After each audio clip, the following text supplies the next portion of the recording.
We're live. Hello and welcome to the Delicious Recipe. It's a Thursday here up in Thunder Bay. We have freezing rain. Geez, I went to the store and I had to go and stop 3 times to go and scrape my windows because the freezing rain was my windshield wipers couldn't even keep up there. I got Hey You and Kitty Pot there manning the ones and twos, and this episode there is called Rapeseed Pudding. And I have returning guest again that I love to have on here, Big Jim Paris. There, how you doing there, Big Jim? If I was any better, I'd be difficult, I guess.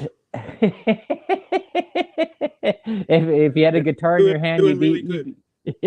That's good. Price of gold was up today.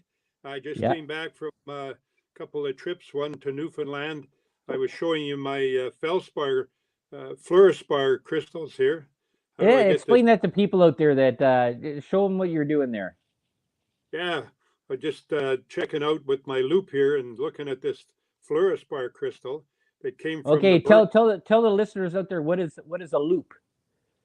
Well, the loop is here's the loop, and it magnifies whatever you're looking at. So if you got some nice visible gold and you look at it in the sunlight with the loop, wow, I call it being stabbed in the eye with because the luster that comes off of gold when the sun shines on it is just unbelievable. It's beautiful. It's no wonder people kill other people just for gold. Right, and this is the thing there with that. There is that is gold the only thing that lusters back like that, or are you looking for other minerals as well? Well, right now I'm in deep into a property that has sphalerite and lead, silver, copper, and gold. Mm-hmm. Of course, sphalerite is a mineral that has zinc in it, and it's a very unique thing. It's in a volcanic environment, at VMS. We call that a volcanogenic massive sulfide environment, Right. and down at a place called Geraldton. And even though these prospectors were close, I guess they just didn't know what, with the geophysics, it helped me to interpret what was going on with the geology. Right. Yeah, this comes in a part, and this is where we're going to get in there tonight. There are people out there listening, and then welcome anybody that's listening on through the airwaves and stuff like that. And hearing this is that minerals is a big thing that I guess this is why this show is called Rapeseed Pudding. Rapeseed Pudding is that a lot of our minerals, natural resources in Canada have been given away to foreign countries through the people that you've elected. And then JT and the Muppet Gang, his father, and other ones there too as well. Like a lot of foreign investors have come in here and taken away stuff. And I've always said this time and time again: you fix your house first before you fix the house down the street. And Yeah, I agree. yeah, and it's so sad. And then you wonder why they have like everything as technology improves, things should become cheaper. As things like you make things better for the people that live in the house before you go and do something else other ways. You don't just go and rape it and give it away to other countries that do stuff with it. And I think that's a big thing that people should go and look at when they go to vote and say, like, who are you in bed with, right? Who's Yeah, giving you who's giving you the little finger? It, that's you mean the middle finger or the little finger? well, the little finger there as they're in. I can't go any further than that, but. All right, well, There was a story there. I remember you told me about a guy there that was like after they got a mining claim there, he says, "Oh yeah," it says I'm gonna go down to Toronto and have sex with a black woman, and then he pulled down his pants and you stuck a beer bottle up his ass, something well, like that. that's all news to me. I must have been in Okay, well, that's a story I remember. Anyways, maybe it was my story, but anyways. You actually there when that happened?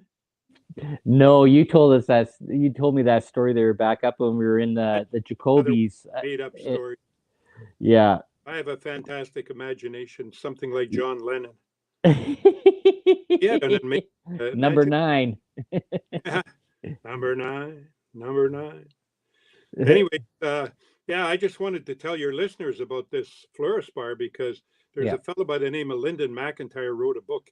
He was from Newfoundland, and the guy from New York owned all these fluorospar properties in Newfoundland, Hmm. and the government gave him a contract to mine this fluorospar. And I didn't know until I read the book that it was crystals were actually used in atomic bombs, which is pretty Really? amazing, really. Yeah. And, Well, that sounds very, very interesting because you know why? Because when you're looking at things that the U.S. government is doing and going into exploration into these third world countries and basically disrupting their governments and that to get in there and stealing their resources, you got to have to wonder why are they doing that? Because the U.S. has a limited amount of resources. They have a lot of oil there too, but not as much as what the oil sands have. well, But it's all for profit, all for making money. right, There's not just the U.S. that's doing that. The Chinese are doing that. The Russians yeah, have done it for a long time.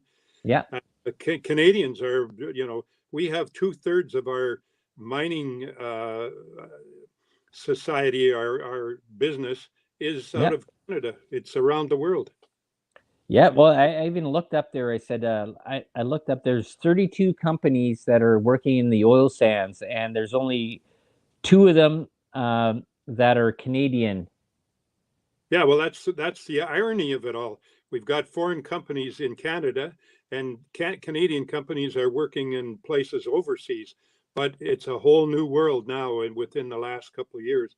And you hit on it earlier there when you said when we were talking earlier in the day about this recent change in the attitude of the federal government towards the Chinese coming into Canada and taking our critical minerals. Yeah.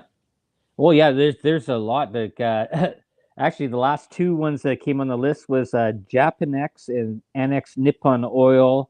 Oh geez, I didn't go through the whole part there of going through who is the subcontractors or sub investors in a lot of these companies, but it's mostly all Chinese and Japanese, Asian markets that are part of these companies, and you have to wonder like you have a school teacher that taught drama becomes the prime minister of Canada and he's in bed with the most communist country in the world. Well, he certainly has leanings towards, you must be referring to China, are you? I could be, yes. Oh, okay.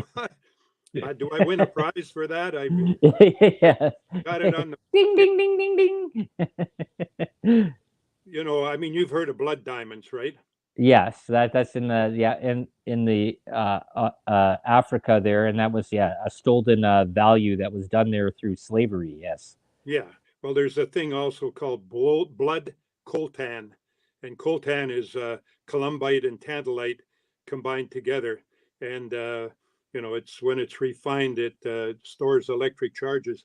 Well, right now there's companies over there in the belt in the Republic of Congo, the Democratic Republic of Congo, that are mining this coltan, and they have people that are enslaving their own people, the black people there, to mine this stuff. And Lord help you if you get hurt or whatever. You're not only off the payroll, you're off the property, and you're off the you're off the payroll. There's but so they call that blood coltan. Wow. See, Those two, I, two I critical minerals in the supply chain that yeah. right now there's an estimate that China controls the critical minerals. When I'm talking critical minerals, here's a book that the Ontario government put out. Fantastic book about the critical minerals compilation 2022. Anybody interested should try and get hold of the government and get a copy of this book. It's absolutely fascinating. Yeah, I see it there. Yeah, awesome there. Yep. So put it down there. Yep, a little bit there. So that is so. interesting because I watched another documentary that was out a bunch of years ago about sulfur uh, mining and how they would have these third world country people, and they were getting paid like $1 a day, and they'd Yeah. have to go down and through the sulfur uh, mist and everything like that, chop it off the walls where it was accumulating, throw it into bags, and then climb up this mountain out of it and go back there. And they got paid per like $1 per uh, whatever backpack thing that they had, and it took them like all day. But they're breathing in this all this sulfur fumes all day, and the companies that are buying this are all American companies and Russian companies and Chinese companies, and they don't care. Well, I mean, there's companies that originate in England and in Britain and all Yeah. over the place. It's POP, profit over people, and Mm-hmm. I mean, the things that are done, like in the Democratic Republic of the Congo, there, it's pretty. There's documentaries that you can go on and watch and read about it. I Right. was I was reading this list of comments about all these people that watched the documentary, and they were just aghast at Yeah. the inhumanities that these people, they're standing there where they're forcing these people to work with machine guns and rifles, and Mm-hmm.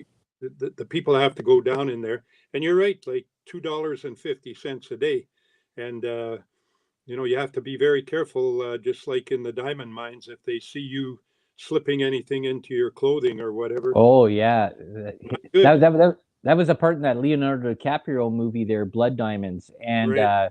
they would have people walk through, and then they would search through and rip open their mouths and their anuses and stuff like that to go make sure that they hadn't slipped a diamond inside there that they were smuggling out, right? Yeah. And if you did, you were basically killed, right? And but there was it's basically almost like how uh, the Israelites were done by the Egyptians that are building Egypt, right? So they were just the slaves, right? You're going to get you to work for us to do all the hard stuff, and we're just going to give you bread and water. That's all you get to live on.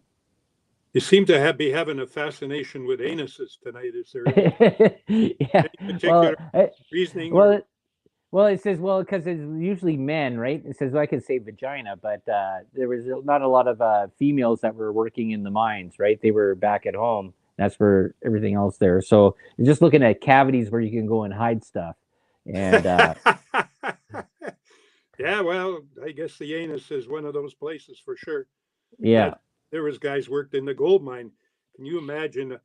I hope it was a piece of gold that had some smooth edges on it, because most of the gold I've ever seen that was worth stealing, yeah, was pretty crystalline, and it's pretty sharp and nasty. If you just even to touch with your fingers, it's prickly. yeah. But Well, isn't gold there usually attached to quartz or something like that? Eh? Is that what it is? Or when you yeah, find but a quartz vein, so quartz is a crystal which is very sharp and pointy.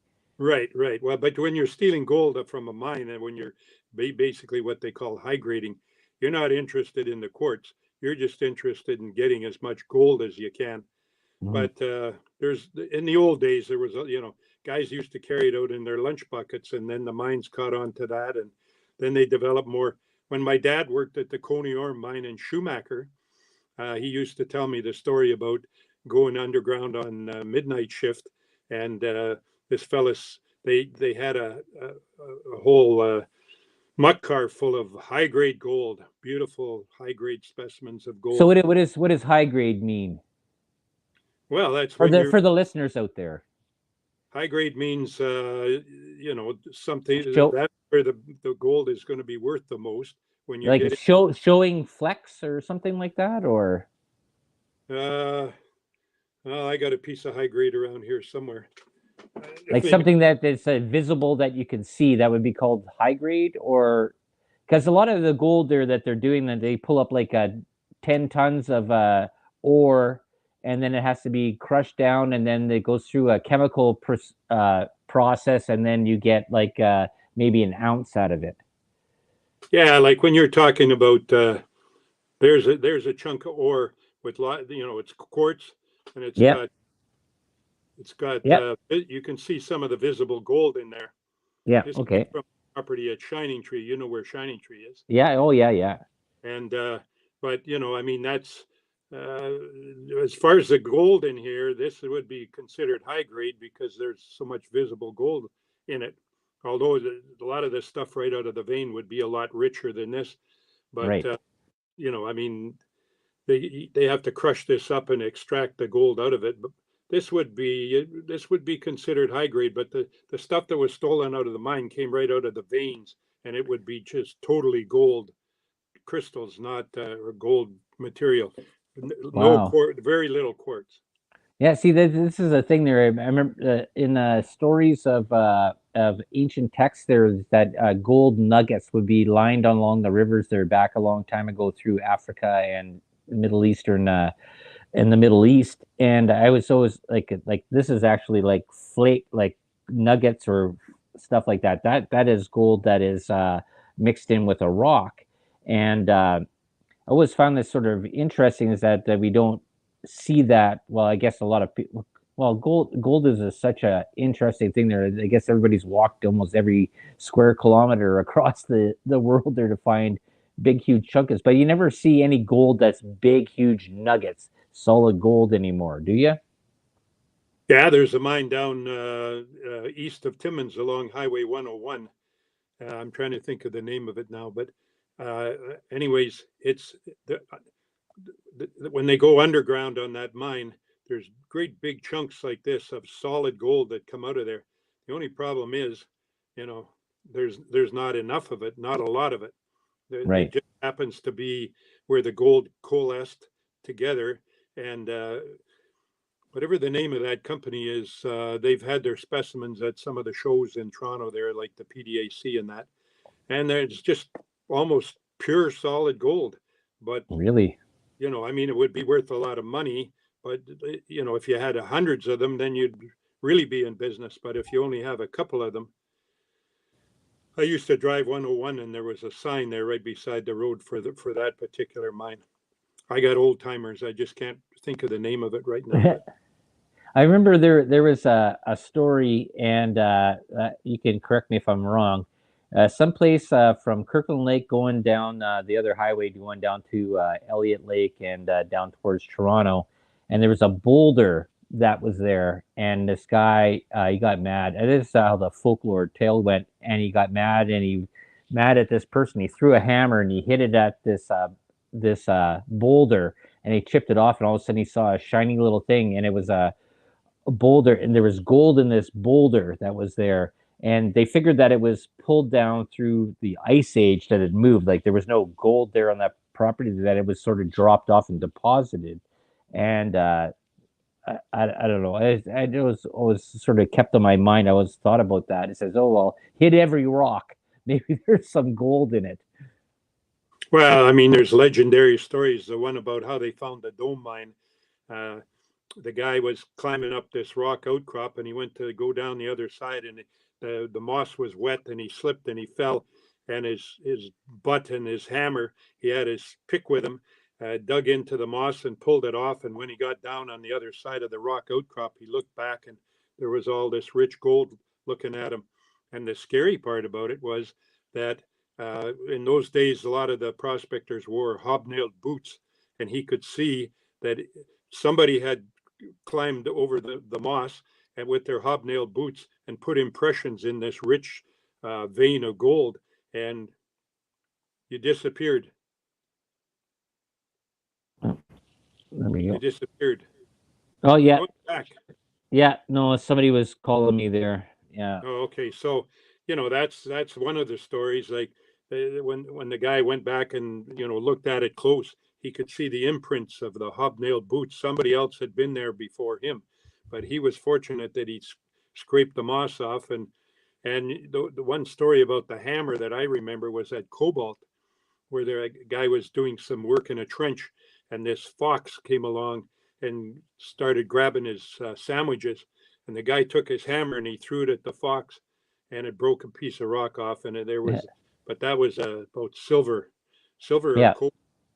It was at Well, Cobalt. but I don't remember if it was silver or cobalt because both of those minerals are there.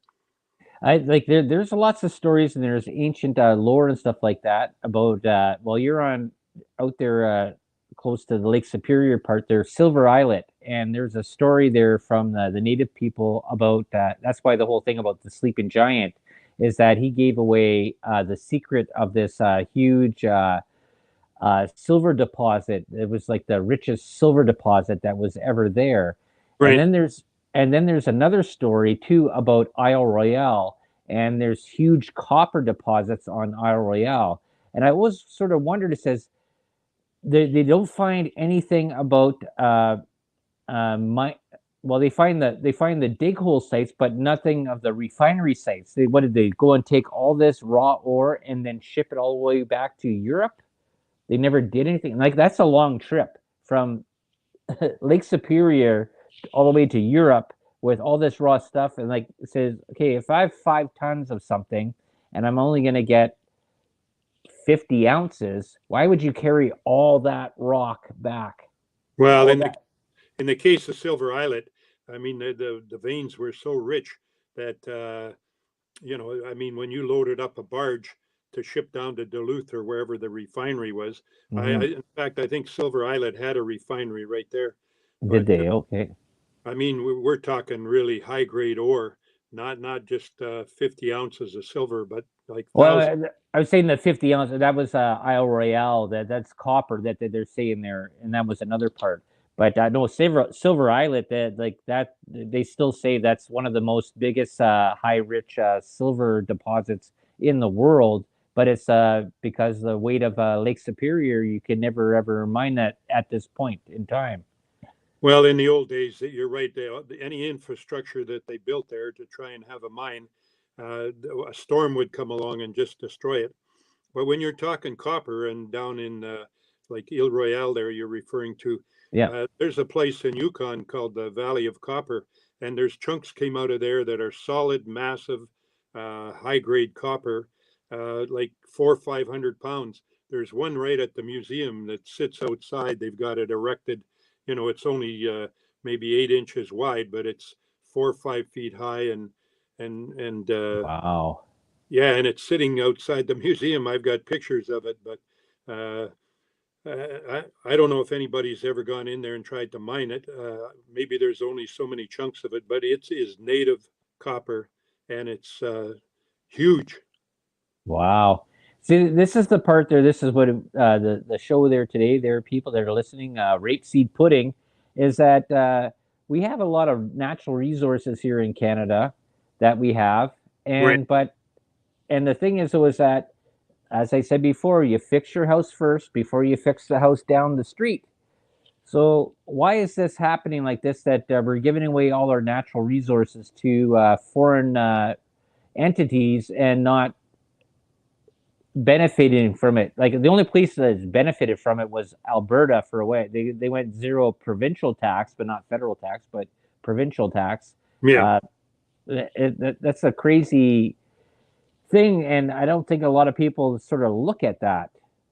Well, it's a catch-22 or a rock and a hard place situation because most of the deposits that have been that have been mined were found on surface, and now we're going deeper, Yeah, and so what happens is it takes a lot of money to drill deep holes and to find deeper deposits. So you have to have the risk capital. At one time, the Americans had a policy, and it was good for them because where for every $2 you spend in exploration anywhere in the world, you right. got a dollar refund back on your income taxes. Because we worked for the Guggenheim family out in New York City, and Hmm. that's what happened with them. We had a budget of like 1.2 million every year, and they would get a refund back on their money. But Hmm. it takes a lot of money to develop these projects. So Canadians are not traditionally, they sort of want to keep their money under the mattress as opposed to investing it in. But the Americans and other people, like the Chinese right now, of Yeah. course, the Chinese are basically they're out to control the world more Yep. so maybe than the Russians. The Russians got their hands full with Ukraine, but Yeah. they're willing to put up their money to risk on these ventures. And now the Canadian government, just from what you've been mentioning there, just within the last few weeks, they put out this edict that they're going to force the Chinese that have interests in Canadian companies to sell those interests and exit the country. Wow, eh? Because I've talked about this many times about the Belt and Road project that the Chinese had done through Africa, right? And that they put in the roads, the infrastructure, and everything like that. But it's on a process of payback debt, right? It's like a loan, right? Construction to build up and make things better. Give people I have a cell phone and the thing like that. It costs me here in Canada, if I want to buy it outright, it's about $1,400. But in third world countries, it costs them $10, right? And free programming and free interest, right? It's all about tracking and stuff like that. And go into that conspiracy theory at another time.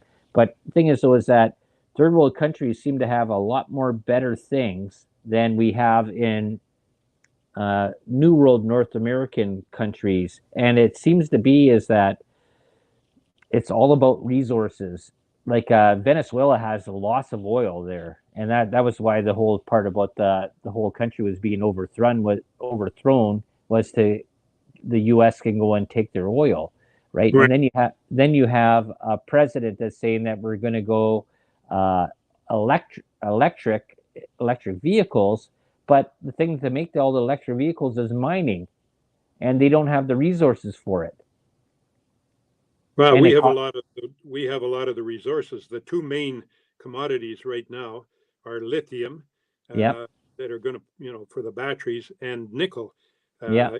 Elon Musk is voting for nickel. He says that's going to be the most desirable commodity.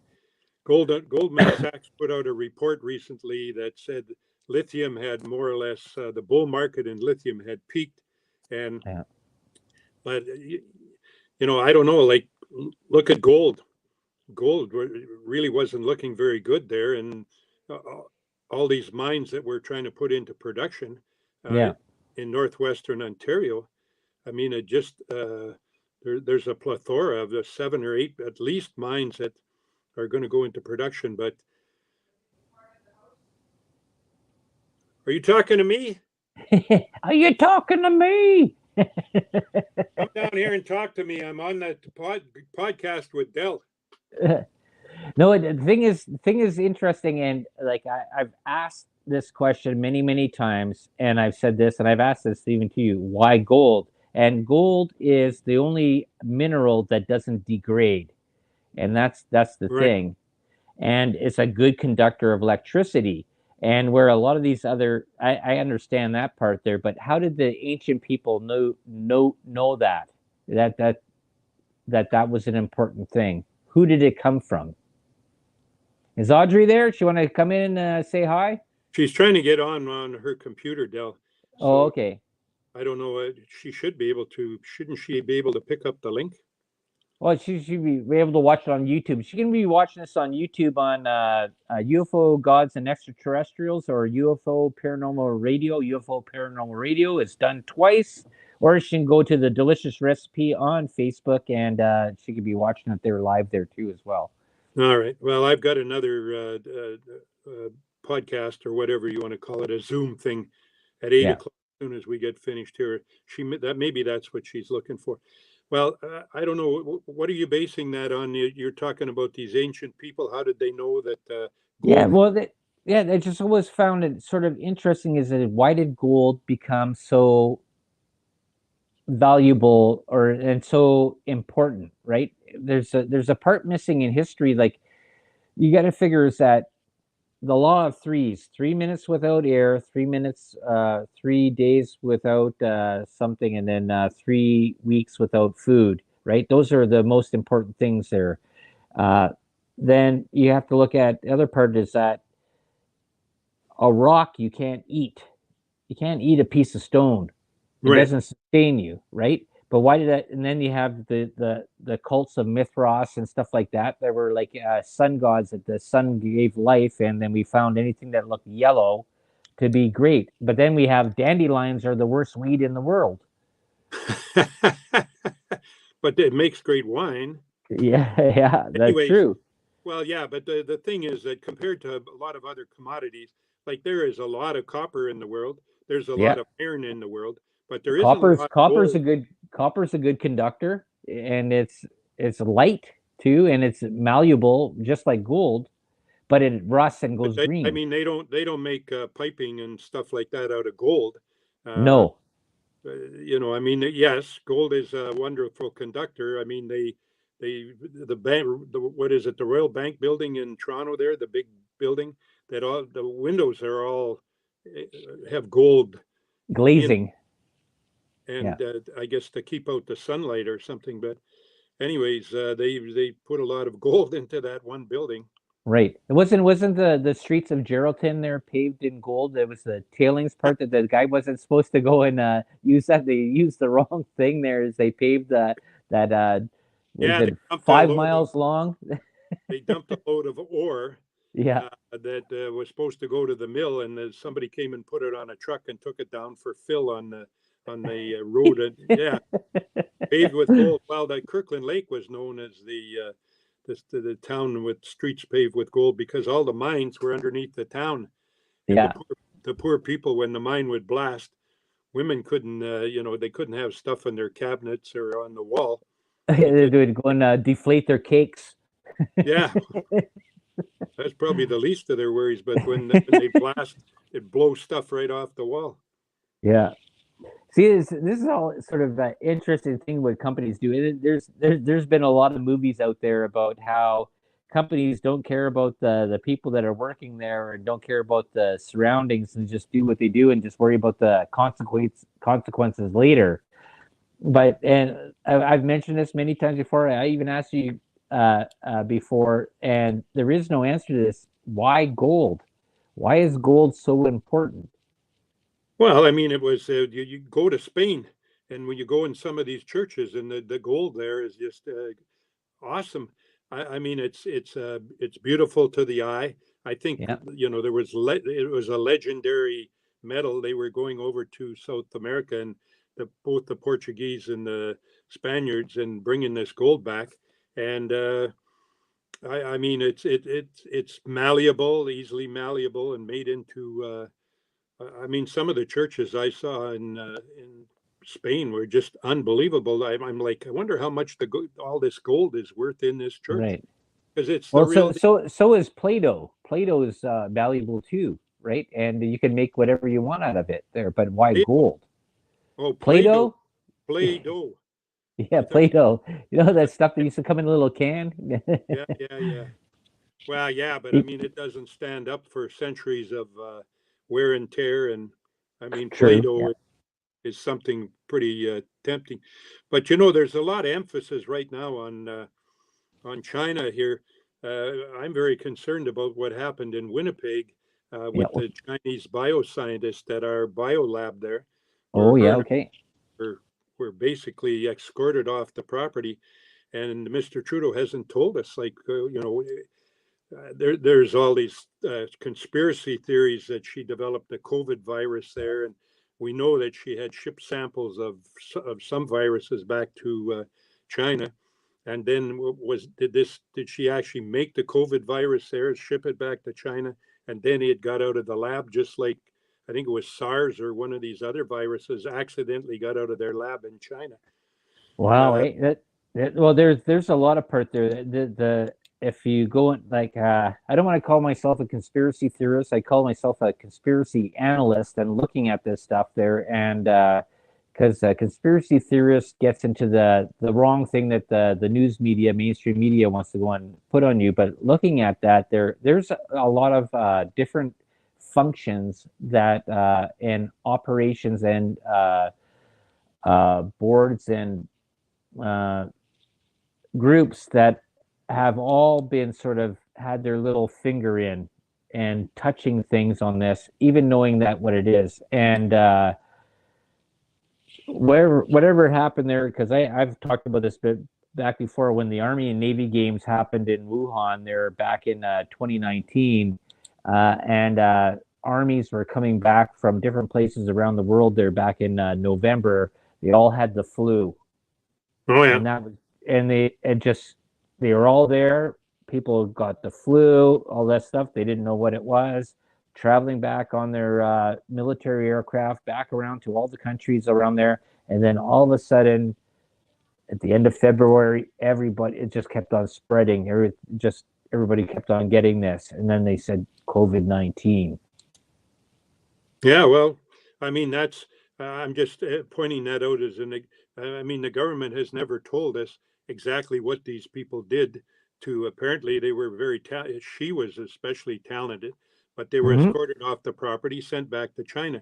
So, Yeah, you're wondering, our chief of defense staff here, General Wayne Eyre, he's told members of parliament that Russia and China consider themselves to be at war. Can yeah, you? Yeah, it's a cold war right now, but they're at war with the West, and Canada's got to smarten up and realize this, that yeah, these people, they can see our weaknesses. Have you heard anything about these cells that are operating here? That the Chinese apparently have yeah. cells in Canada I where Yeah, people well, are. actually, Go ahead. actually, I talked with Laura Lee about this. We did this about 3 years ago, and we had a big, huge conversation when I was doing the panelist show there here on UPRN. And I said, yeah, Canada was training Chinese military in Canada for Cold War, like cold temperature operations. Oh yeah.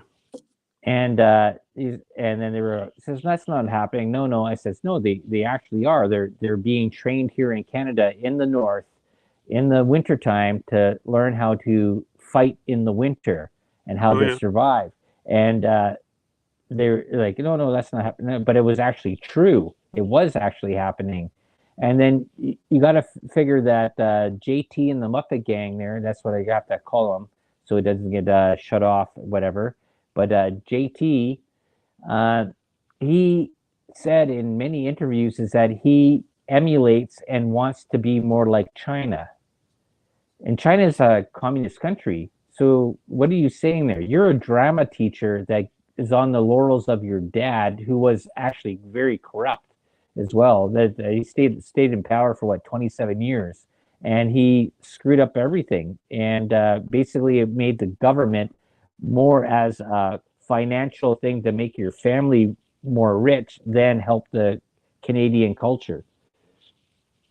All right. Well, I guess that's a whole other story that we could spend a couple hours on. But what's got me like number one is I'm concerned for the future of the world. Like I got children and grandchildren, Right? and between the Russians threatening to use nuclear weapons Oh over yeah, in that's new. Ukraine, Mm-hmm. and all I have a geologist buddy that says, well, you know what?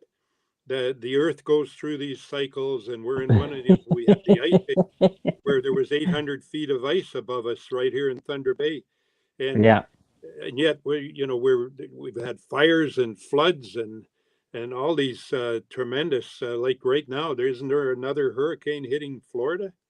yeah, yeah. There's one that's hitting there right now. Yeah. Yeah, and when I was in Newfoundland there a month ago. We were. I won't say we suffered, but we experienced the force of Mm-hmm. Hurricane Mm-hmm. Earl. We had rented a two-story house where we were working out of, and on our project, and it was. I thought the house was going to blow over or blow away, and all the siding blow Yeah. off it. And then 2 days before the other one, Fiona hit and just destroyed that poor community of Port aux Basque. I mean, Yeah. we were lucky to get out of there and get back to Thunder Bay, and then bam, Fiona. Even where my aunt lives in New Brunswick, and where my mother's people are from in Prince Edward Island, Stanley Bridge. Stanley Bridge was just wiped out on the way up to Newfoundland, and then Port aux Basque got hammered. But you've seen all the stuff on Yeah. TV, so there's a lot of things besides politics, there's all this world climate change and Yeah, I have a big problem with that word called climate change because that's I was a environmental engineer, went to school for that, and I have a big problem with that term because that's used so loosely. And I think the Earth goes through cycles, and well, there's no ups and doubt downs, about that. Yeah, but I mean, if we get hammered with a 20, 30, 40, 50 years, I mean, the Earth's been here, the Earth's been formed billions of years ago. And right? what if we get in one of these cycles that lasts, I mean, in geological time, 50 years, 100 years is nothing. Just Well, look at the Ice Age, yeah, exactly. So if we get into a cycle of this inclement weather, right? God help us, because I Okay, mean it's okay. like to So wipe us out. keep it on that there. So you look at the late Ice Age and how long did that last, right? Yeah, Where it went thousands. down there, and so now we're in the part that there's no Ice Age. Right. So if there's a new Ice Age coming, that's just a cycle, Yeah. Yeah. right? Well, but in the meantime, I mean, how much longer can we fight these cycles? I mean, United Well, you States. can't fight a cycle of the Earth, right? The Earth is going to do what it's going to do, right? And this is where the part. This is why I hate when people start voting and they start voting for stuff that is when they start touting climate change. When you get these Greta Thunbergs and stuff like that, it says, you know what, carbon is actually good for the planet, and you know what, plant more trees, plant more crops. They need carbon. That causes photosynthesis. It creates more oxygen. And they're saying, well, okay, well, let's stop doing all that stuff. Let's go to electronic vehicles. Okay, well, now you're raping the earth, and you're mining and you're strip mining stuff, and you're removing all the vegetation off and creating areas that there is no vegetation. So how is that beneficial? And you're putting something. Now, what are you going to do when that vehicle, you have to go and get rid of it because the battery doesn't work anymore? It can't recharge it. Now you have to find a dump site that has become radioactive. Okay, now what are you going to do with that? Okay, now you're polluting. Yeah. Well, Never the afterthought is ever thought. It's the first thought is thought, this is better, but never the afterthought of recycling ever is thought. You know that only 5% of plastics are recyclable. All the rest of them go to landfill dumps. right. Well, that's a big problem too. But I mean, right now the Chinese are fueling all their big reactors there for power with Yeah. coal, and that's Mm-hmm. just creating more pollution, more problems in the. I don't know. It's it's a big. It's a very scary thing there that's going through there. And you know what? With my dad there, he worked for Ontario Hydro, and they have coal scrubbers that come out of the chimneys that were putting stuff out there. And there's lots of things that are done. There's technology that was done that way. The amount of coal, and actually, I just watched a documentary on this the other day. There is that eliminating coal and cow farts is actually detrimental to the rest of human population, to the rest of the rest of the humanity. Having cow dung piles on the ground that go and fertilize the land and stuff like that, and getting Yeah. away, it's bad. And going and eating bug burgers is bad. That's worse because they walk through all this stuff and they're actually more contaminable than anything else. And that's probably what's giving everybody these allergies and symptoms that they're getting, because you have stupid people making stupid assumptions and rules and doing stuff like that. That's why it's so important to know your person that you're voting for and make sure that they have a sane head on their shoulders. Well, you won't get any argument from me there. But I mean, let's get back to this sort of change in policy here on the federal level. Yeah. where Mr. JT's infatuation with the Russian, or pardon me, the Chinese politics Right. and admiration for their dictator, etc. And now some of the ministers are coming out. It's interesting because even, it seemed like even Minister Friedland there is not Yep. totally agreeing with what some of the government policies there, and Yep. she's trying to do her thing. But you know, like the two ministers came out and said that the Chinese companies have got to sell their interests in, it seems to be like a cleansing. We're going Yeah. to send the Chinese back to China. Yeah. But That's not going to happen. Yeah. if we're going to train them to fight in the wintertime over here, that'll just help them get us easier. Yeah. Well, you got to figure is that back thousand years ago when the land bridge from Alaska they went to Russia and they all came across there before the big fauna area and then they moved down. That became the Mexicans and whatever else that ran around there.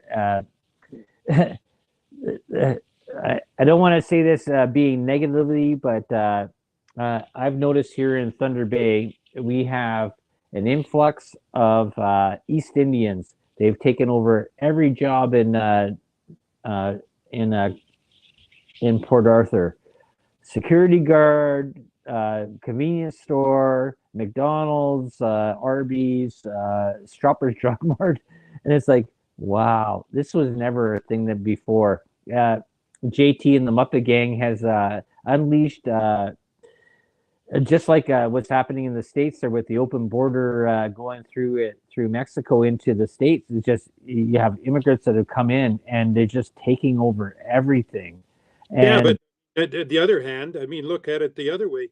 They're willing to work. We've got a lot of well, Canadians. that's not it's not a part about work. They're taking over businesses Yeah, and they're they're willing getting to work. government grants, government money. I remember I worked for a company called Carey Industries by Westgate High School there on Wall Street, and the Asian family that bought the property was given $150,000 government grant, not a loan, a grant to start No, to make VHS tapes back there, and to they make worked for 6 months. Yeah, I worked there too. I worked there right after school. I worked there for about 6 weeks, and the place went belly up, and they walked away with $150,000 and left all the equipment and just walked away. And that's the way that the Canadian government is so haphazardly dealing with stuff. well, like I see a lot of the people you're talking about working at Walmart right now, and Oh yeah. it appears that they are educated. I think a lot of these people aren't they here on student grants or student like Yeah, they're going the through word is grant. Grant is the money that you don't pay back. right, right. Okay, well they're over here going to university on whatever. I don't know who's Yeah. paying their way, but I thought that most of these people end up going back to where their home country. Uh, they're willing to work for less money, apparently, Mhm. different than our standards. Yeah. Uh, My I don't mom know. was my mom was when I came back in 2007 back up here. My mom was involved with the Filipinos, and because they were going to the church and that. And what they would do is that they would work 2, 3 jobs, and they would send back 75% of their money back to the Philippines Right. because the money they made here made them like kings and queens back in the Philippines, right? So it was helping them out better, right? They'd live on like squalor up here, but send money back to their family. So no money stayed in Upsets the me, country. what upsets me is the people that I see working at Walmart when I talk to them, sort of interview them, they're pro-Russian. No. I'm like, what? You're on the side of the Russians in this war against the Ukrainians, and they Hmm. said, well, the Russians have been pretty good to us back Yeah. in India. They've come in there and done good Helped, things help, and spent money. yeah, helped against Afghanistan there too. Yeah, that's true. So Okay, well we're getting back. We're almost down to our end here, Big Jim. So this uh, show I should be 3 hours long. I know it. We could keep on going there. It's just only that I got an hour here. Anyways, Big Jim, tell them there. Tell them about your book. Tell them about where they can find you to go and check things out there. And I'll have you back on there because we have another topic to go. We have actually 2 or 3 more topics to go through, and hopefully we'll get through these before Christmas or into the new year. Well, yeah, I'd like to get that story in about my arcade empire and my Oh dream. yeah, that's the one I got there. Pinball story, Pac-Man fever. I already got the title there done. So Yeah, that's that story's got arms and legs that a lot of people wouldn't even believe. Back in the 60s and 70s, pinballs weren't legal in Canada, and yeah. later on, Minister Lang there, the federal government, he managed to get through legislation that made them legal, and of course they're all over the place now. I don't know. I mean, I had arcades. My most successful machine in the arcades was the foosballs. Now I can play an arcade on my phone. Yeah, yeah. And I'm a little upset about all this advertising, Gretzky and these people that are pumping these casinos, and it's so easy to I mean, it's just another way of getting your money. Okay, so 60 seconds, Jim. Yeah, well, I mean, I'm working on my memoirs. I staked 1,000 claims down at Geraldton, which I'm finished staking now, and I'm talking to mining companies, trying to get some options. I wanted to do another public company, but the price of gold was it wasn't that long ago that was a lot lower than it is today. I think it's 1736 today, but still not back up to 1900 where it was $2,000. So I'm keeping busy in my old age and going out to talk to some people here in Winnipeg next week, and I talked to some people in Vancouver today, and they're going to be at the show in Winnipeg. So leave the wife at home to protect things and Man the fort. man the fort. Woman, woman the fort. And hopefully in June, I got COVID at the mining convention. There was eight out of 12 people that went from Thunder Bay that all came back with COVID because there was no mask mandate. People say, well, even if there'd have been a mask mandate, you probably would have got COVID either. Oh, you Anyway, probably would have. Yeah, you probably got the flu. Yeah. yeah, I probably had the flu. Anyways, whatever I had was nasty, and I don't want it again. So Yeah. I'm a little nervous. I'm supposed to be at a hockey banquet or a hockey get together Mhm. tonight out at the Nebing. And Yeah. I don't think I'll go mainly because of the weather conditions, but also, again, you're in close proximity with people. And I mean, doesn't the flu kill more people than COVID does? Well, it used to do that, and then they started messing with the figures. But that's up for you people out there to go and research yourself. Like I say here on the Delicious Recipe, we throw everything in the pot. Go research yourself, find an ingredient, and maybe you go and go through that. And I want to thank Big Jim for being here on the show. And we got Michael Angley and then Michelle DeRoger later on there coming on there on UPRN. Check us out on many of our sites. And oh, geez, I'm really pushing the boundary here. Okay, thank you, Big Jim. Thank you. Save me a bowl of that rapeseed pudding.